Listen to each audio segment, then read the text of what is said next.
Assalomu alaykum, kanalimizga xush kelibsiz. O'tgan haftada Tojikistonda prezidentlik saylovi bo'lib o'tdi. Unda Tojikistonning amaldagi prezidenti Emomali Rahmon g'olib chiqib, navbatdagi muddatga Tojikiston Respublikasi prezidenti lavozimiga saylandi. Aynan shu manzarada O'zbekiston Respublikasida bo'lib o'tgan prezidentlik saylovlari tarixiga to'xtalib o'tishga qaror qildik. Aksariyat MDH davlatlarida ayni bir shaxsning uzoq vaqt prezident bo'lishi o'ziga xos an'anaga aylangan va bu an'ana O'zbekistonga ham begona emas. O'zbekiston Respublikasi Konstitutsiyasining 90-moddasiga ko'ra, O'zbekiston Respublikasi prezidenti lavozimiga 35 yoshdan kichik bo'lmagan, davlat tilini yaxshi biladigan, bevosita saylovgacha kamida 10 yil O'zbekiston hududida muqim yashayotgan O'zbekiston Respublikasi fuqarosi saylanishi mumkin. Ayni bir shaxs surunkasiga 2 muddatdan ortiq O'zbekiston Respublikasining prezidenti bo'lishi mumkin emas. O'zbekiston Respublikasining prezidenti O'zbekiston Respublikasining fuqarolari tomonidan umumiy, teng va to'g'ridan-to'g'ri saylov huquqi asosida yashirin ovoz berish yo'li bilan 5 yil muddatga saylanadi. Xo'sh, Islom Karimov Respublika Konstitutsiyasida belgilab qo'yilgan yuqoridagi normalarga qaramasdan qanday qilib 25 yil davomida O'zbekiston Respublikasining prezidenti lavozimini egallab keldi? Video davomida bu haqda ma'lumotga ega bo'lishingiz mumkin. 2016-yil 4-dekabrda bo'lib o'tgan prezidentlik saylovi mustaqil O'zbekiston tarixidagi 5-prezidentlik saylovi bo'ldi. O'zbekistonda ilk prezidentlik saylovi 1991-yilning 29-dekabr kunida o'tkazilgan. Birinchi saylovda 2 nomzod ishtirok etgan. O'zbekiston Xalq Demokratik partiyasidan Islom Abdug'aniyevich Karimov va Erk Demokratik partiyasidan Muhammad Solih. Saylovda saylovchilarning 94,2%, ya'ni 9,9 million kishi ishtirok etgan.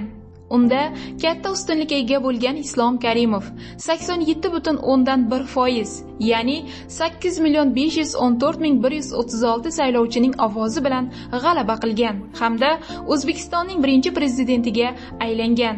1,220,474 kishi uning raqibi Muhammad Solihga ovoz berganda, ya'ni 12,5% saylovchi. O'sha saylovda barchaga qarshi ovoz berish ham mumkin bo'lgan va bu tanlov 36,525 kishi tomonidan amalga oshirilgan. 129,823 byulleten esa haqiqiy deb topilmagan. O'zbekiston Respublikasining Konstitutsiyasiga ko'ra, Islom Karimovning prezidentlik muddati 1996-yilga kelib o'z yakuniga yetish kerak edi. Ammo 1995-yilning 26-martida referendum bo'lib o'tadi va unda prezident vakolatini uzaytirish masalasi o'rtaga tashlanadi. Ushbu tashabbusni referendumda ishtirok etganlarning 99,6% qo'llab-quvvatlab prezident vakolati 2000-yilgacha uzaytiriladi. Referendumda faqat 0,4% saylovchi yo'q javobini bildirgan. Davomat 99,3%. Shunday qilib, Islom Karimov 1991-yilgi prezidentlik saylovida qozongan g'alabasidan keyin bir martalik prezidentlik muddatida 8 yil davlatni boshqarish imkoniyatiga ega bo'ldi. O'zbekiston Respublikasi tarixidagi 2-prezidentlik saylovi 2000-yil 5-yanvarda bo'lib o'tdi. 2000-yilning 5-yanvarida o'tkazilgan prezidentlik saylovida Islom Karimov Fidokorlar partiyasidan o'z nomzodini qo'yadi. Unga O'zbekiston Xalq Demokratik partiyasi vakili Abdulhafiz Jalolov raqib bo'ladi. Saylovda davomat 95,1% ni tashkil qilgan. Bu saylovlar tarixidagi eng yuqori ko'rsatkich hisoblanadi. Unda 95,7% saylovchi, ya'ni 11,147,621 kishi Islom Karimovga ovoz bergan. Bu esa O'zbekistondagi saylovlar tarixidagi eng yuqori ko'rsatkich hisoblanadi. 4,3% saylovchi, ya'ni 505,161 kishi Abdulhafiz Jalolov nomzodini yoqlagan. 470,417 byulleten haqiqiy emas deb topilgan. Mustaqil O'zbekiston tarixida o'tkazilgan ikkinchi prezidentlik saylovida ham g'olib chiqqan Islom Karimov yana 5 yil davlatni boshqarish imkoniyatiga ega bo'ldi. 2000-yil yanvarida bo'lib o'tgan referendum natijalariga ko'ra, O'zbekiston Respublikasi Konstitutsiyasiga kiritilgan o'zgartirish bilan prezidentning vakolat muddati 7 yilga uzaytiriladi va bu norma prezidentning amaldagi vakolat muddatiga tatbiq qilinadi. Shu tariqa Islom Karimovning amaldagi vakolat muddatiga yana 2 yil qo'shildi. Shunday qilib, 3-prezidentlik saylovi 2007-yil 23-dekabrda o'tkaziladi. Bu vaqtga kelib Islom Karimov Konstitutsiyada belgilab qo'yilgan 2 martalik imkoniyatdan foydalanib bo'lgan edi. Ammo shunday bo'lsa-da, bu safargi saylovda amaldagi prezident Islom Karimov yangi tuzilgan Tadbirkorlar va ishbilarmonlar harakati O'zbekiston Liberal Demokratik partiyasidan nomzod bo'ladi.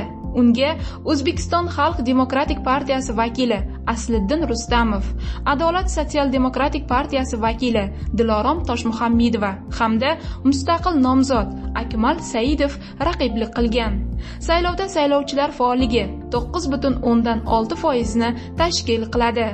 Natijalarga ko'ra Islom Karimov 13 milliondan ortiq saylovchining ovoziga ega bo'lib, 90,76% ovoz to'plagan va navbatdagi muddatga saylangan.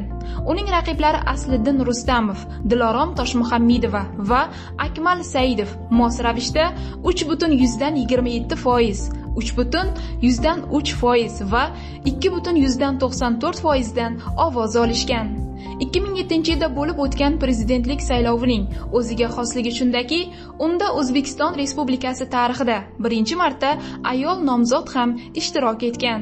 2011-yil 12-dekabrda O'zbekiston Respublikasi Konstitutsiyasining 90-moddasiga o'zgartirish kiritilib, prezidentlik muddati 7 yildan 5 yilga tushirildi hamda ushbu norma amaldagi prezidentga emas, balki ushbu qonun kuchga kirganidan keyin saylangan prezidentga nisbatan qo'llanilishi belgilab qo'yildi. Prezident vakolatining 3-muddati 2014-yil dekabr oyida tugashi va 2014-yil dekabr oyida navbatdagi prezidentlik saylovi o'tkazilishi kerak edi. Ammo 4-prezidentlik saylovi parlament saylovi bilan bir vaqtga to'g'ri kelib qolishi munosabati bilan saylov parlament saylovi yakunlari chiqarilganidan so'ng 3 oy ichida, ya'ni 2015-yil 29-mart kuni o'tkazilgan. 2015-yilda bo'lib o'tgan saylovda Islom Karimov 4-martda prezidentlik lavozimi uchun o'z nomzodini ilgari surgan. Markaziy saylov komissiyasi bu safargi saylovda saylovchilar ro'yxatiga kiritilgan 20,798,052 nafar saylovchidan 18,942,349 nafari ovoz berishda ishtirok etganini aniqladi. Bu saylovdagi davomat 91,8% ni tashkil qilganini ko'rsatadi. Saylovchilarning 17,122,597 nafari yoki 90,39% Tadbirkorlar va ishbilarmonlar harakati O'zbekiston Liberal Demokratik partiyasidan ko'rsatilgan nomzod Islom Abdug'aniyevich Karimovni yoqlab ovoz berdi.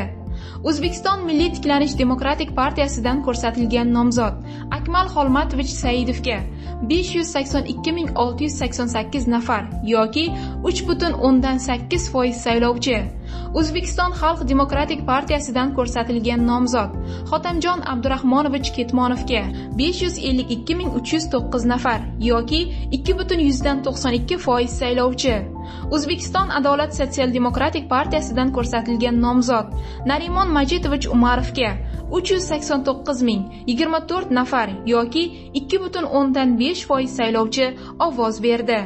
2016-yilning sentyabrida O'zbekistonning birinchi prezidenti Islom Abdug'aniyevich Karimov vafot etdi.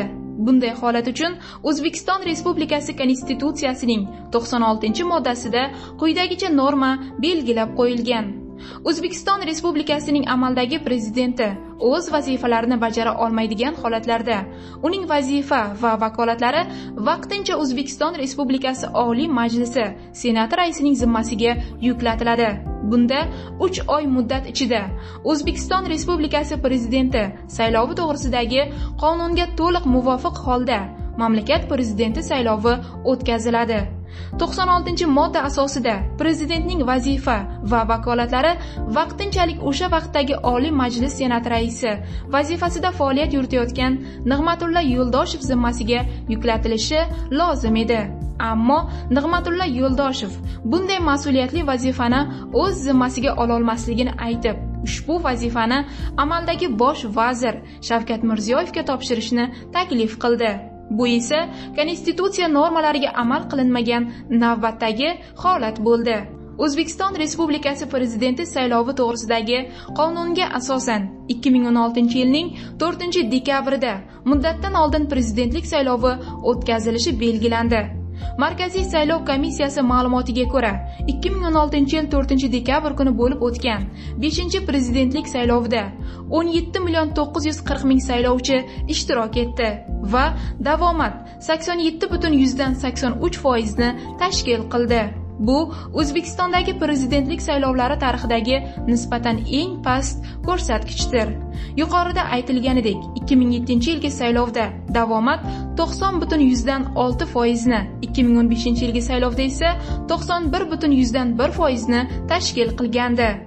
O'zbekiston Respublikasi prezidenti saylovining natijalariga ko'ra, Milliy tiklanish demokratik partiyasidan nomzod Sarvar Sadullayevich Otamurodovni yo'qlab 421.055 nafar saylovchi yoki ovoz berishda ishtirok etgan saylovchilar umumiy sonining 2.35% ovoz berdi.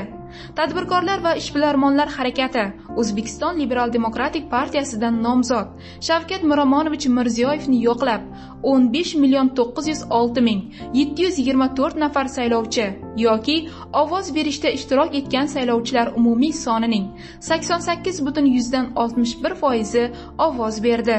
Xalq demokratik partiyasidan nomzod Xatamjon Abdurahmonovich Ketmonovni yo'qlab 669.187 nafar saylovchi yoki 3.73%. Adolat sotsial demokratik partiyasidan nomzod Narimon Majidovich Umarovni yo'qlab 619.972 nafar saylovchi yoki 3.46% nafar saylovchilar ovoz berdi. Shunday qilib, natijalarga asosan 2016-yil 4-dekabrda bo'lib o'tgan O'zbekiston Respublikasi prezidenti saylovida tadbirkorlar va ishbilarmonlar harakati O'zbekiston Liberal demokratik partiyasidan nomzod Shavkat Miromonovich Mirziyoyev g'olib chiqdi. O'zbekiston Respublikasi prezidenti saylovlari yakunlari to'g'risidagi axborot saylovdan keyin 10 kundan kechiktirmay Markaziy saylov komissiyasi tomonidan matbuotda e'lon qilinishi belgilangan. Lekin odatda saylov natijalari saylov o'tgandan so'ng 1 sutka ichida e'lon qilinadi. Mavjud tartibdan kelib chiqadigan bo'lsak, mustaqil davlatimiz tarixidagi 6-prezidentlik saylovi 2021-yil 26-dekabr kuni bo'lib o'tishi kerak.